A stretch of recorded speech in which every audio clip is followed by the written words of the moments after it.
Now, since they are holding their shotguns here, ikitingika hivi unasikia ni kama you have been shot. So I'm saying my last prayers anyway. You don't know what is happening.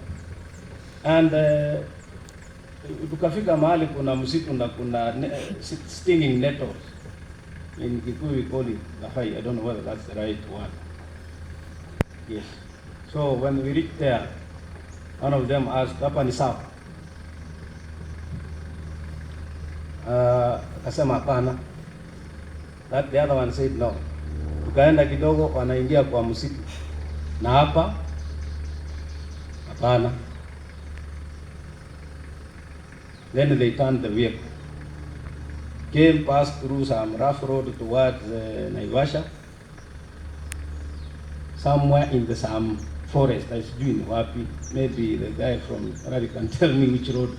I think it goes towards that hospital, or something. Yes.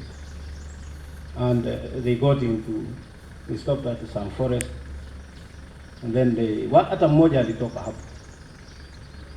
Kaulizwa hapo ni sawa? Akasema hapa ni sawa. Mimi nikasema now that is it. I'm done. At that point, jamaa karudi akasema, hebu niambie, wewe uko na Twitter account? Nikamfanya. Even bad things wakisema nasema asante. Then all of a sudden then wakapinduka, and from that point towards Mahiu there was intense discussion between them and somebody. Ule alikuwa mbele ndio alikuwa na walkie-talkie, anauliza wanasema kilo Charlie Bravo something, vitu kama hizo.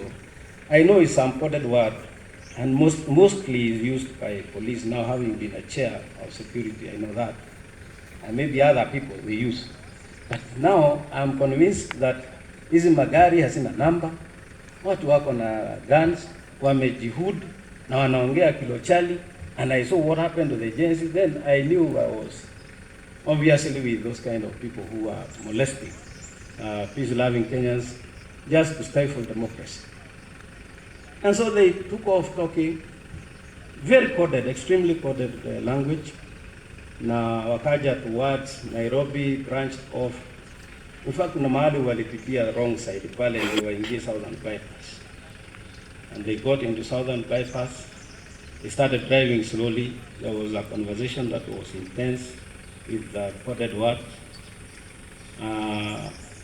And then they said, unajua tunaweza kukua. Now, when they said this, and I knew that road goes towards Ngong Forest, I knew my life is over.